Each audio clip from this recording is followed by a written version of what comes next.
What is up, YouTube? It is Envy, and I hope all is well on your end. Welcome back to Paradise Bay here on Planet Coaster 2. And I'd like to apologize for the lack of Planet Coaster content the last few weeks. Been traveling a lot, and these Planet Coaster videos take a whole lot of time to make, so I know what I'm doing, but I just have not found the time to make it. But I'm going to be home for quite some time, and might as well get back on the grind of Planet Coaster 2 to tell you guys we're making a Morgan hypercoaster. Here is the train right over here in the track. This is not the final place, but it is a Morgan hypercoaster called Moray Eel. Because we're putting this in the aquatic section of the park.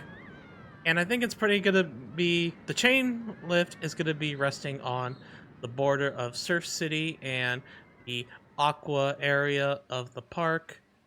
And I want this roller coaster for its first drop to rest alongside the water. So I'm gonna get that going. I've had a lot of inspiration of ride layouts that are based on this model to see what I really want for it. It's gonna be mainly a hybrid of, I would say, like Steel Eel at SeaWorld San Antonio, mixed in with Steel Force, or the other one's a Wild Thing. Just the Morgan Hypers. I will be designing the front of the trains to look like moray eels because I do not like this glass bit. Oh, the glass bottom is probably the worst part of it. I don't know if I necessarily like it. Like, if we go ahead and take a seat on it. Well, you can't really see it, but okay, now you can see that. I don't know if I necessarily like this. I'm gonna probably have to cover it up. Make it look like an eel, too. I think that'd be pretty cool. Just imagine that the front of the train looks like an eel. We've already decorated a train once in Planet Coaster 2. We can definitely do it again with this particular model. But if you guys have been enjoying the Paradise Bay series here on Planet Coaster 2, feel free to hit the like button and do not forget to subscribe for more Planet Coaster and all things gaming. I'm gonna go ahead and see what I can do with this thing, and I'll catch you guys in the next update. Alright, it's pretty much finished, so I thought, how about we walk on over to the brand new land, and you could check out the new roller coaster itself. Up, it's going up the lift hill. Look at it go. So, we're gonna walk on over as we check it out, and you walk past the ice cream stand, and you check out this marquee for the new land. Hang on, let's take a look. Very cool. Yeah, so this is Coral Cove. This will be the brand new land, inspired by the aquatic pieces. And if we go inside the cave, this is one of two caves you can go through.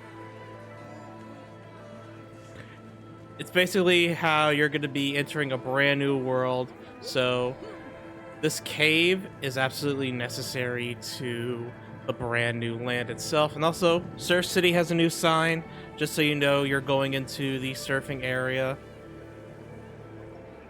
But you're greeted by this first little piece of landscape and all of the coral and the seaweed and stuff. It's going to be really cool to blend in the grass and the plants and the trees with all of this coral and seaweed and kelp. But real quick, I decided to put down one of the flat ride blueprints that Frontier has given us. So we're gonna quickly take a look. Decided to name this one the Aqua Plummet. But if you guys have a name suggestion for this flat ride, feel free to let me know down in the comments below. Just really quick, because I thought this area could use the flat ride outside. I'm gonna get to that part a little bit later, but I'm going to show you guys the real reason why we built this land in the first place, and the first real reason why this land was even built at all. The whole start of Coral Cove. This is the roller coaster itself, Moray Eel. And the way you enter it is through this marquee of this 2D like Moray Eel. It just looks so freaking good. Especially love how it just comes out of these rocks. Then you are greeted by the eel itself. And on over, you do have your ride photo, just a memento shop. How about we go inside the queue itself? Again, the projects are not necessarily complete, but the ride is itself. Queue kind of keeping it simple with the coral and the seaweed and the kelp. We do have our switchback section over here. We'll cover this in the future, I promise. But something interesting about this queue in particular is that you get this first turn into Moray. And you can already get a sneak peek of the front of the train. Train looks like a little eel. So freaking cute. So freaking cute. I will fix this up in the future, I promise, but I really wanted to get this video out as soon as possible and decided to put row numbers on the rows. We have 18 rows on this roller coaster. It's a Morgan hyper coaster, so you gotta have those very long coaster trains. Are you guys ready to ride Moray Eel? Let's get into it.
And that was Moray Eel, the Morgan Hyper Roller Coaster. Real quick, I'm gonna give you guys a quick look of the front car. I mean, it's just basic shapes, but it does the job pretty well of looking like a Moray eel itself. One of the longest form of eels known. So, I will say the exit is not really ready yet. There's no ramps, whatever. I might just end up using the default railings. I may have said ramps, I meant railings, but you know what I mean. And I will admit that if you guys saw the VOD on my Twitch channel of me building Moray Eel, the layout is incredibly different. I went back last night and I had a lot of thought during the weekend. I thought about it last night of just redoing the layout. So everything from like, actually I'm gonna get out of the tangent cam real quick. So, sorry about that. Everything from like here, I want to say to like the brake run, right? It's all been redone. Mainly because if y'all heard about what I want to have planned for Coral Cove itself, I want this whole area be an indoor basically an indoor land with kiddie flat rides and this roller coaster right here, the Intamin family roller coaster, is going to be inside of a giant show building. And we're also going to have a dark ride and a few flat rides to coincide with it. And also, probably right here will be a restaurant. And I'm looking forward to building out Coral Cove and making this a really, really cool land itself. It's going to probably be one of the more immersive lands because it is the aquatic. This is the aquatic scenery pieces. And so we're really going to be immersing guests into the sea and having a really great time with it. So, hope you guys had a great time watching the video. And if y'all did, do not forget to hit the like button and subscribe for more Planet Coaster and all things gaming. And by the way, I would like to say a very Merry Christmas and a Happy Holidays. Hopefully, this will not be the last video of 2024. And I hope we ring in the new year right. But until then, guys, have a happy holidays. And I am out of here.